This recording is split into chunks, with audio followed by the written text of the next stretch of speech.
What is the future of America's voting system? Okay, first off, I'm gonna say they're definitely gonna make it so only people who have like 4 or 5 generations in America can vote.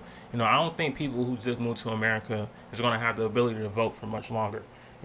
They're probably gonna cut back on that. Second off, I'm gonna say they're probably gonna do something where you have to take an annual test like every 8 years to make sure you're mentally sane, so you're able to vote. If you're not mentally sane, you're not gonna be able to vote. And people above the age of 65 probably ain't gonna be able to vote. You know. What's next?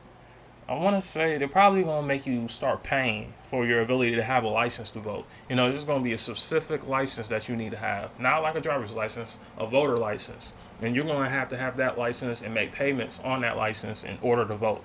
I definitely think they're going to find a way to make money off of it. Fourth, what's another thing America might potentially do for the voting system?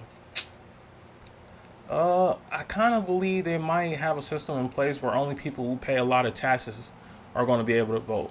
Like, not the everyday citizen, maybe like people who work for the city, or teachers, or janitors, or people who have businesses. They might have the ability to vote only, and not so much people who are just have small time jobs on the side. But I think everybody pay taxes for the most part, so most people will be able to vote, but it's still going to be a small percentage of people. Like, probably people who don't have a stable job won't be able to vote. They might do something like that in the future. So yeah, that's all I had to say when it comes to the top 4 reasons or the top 4 things they might put in place for people voting in America.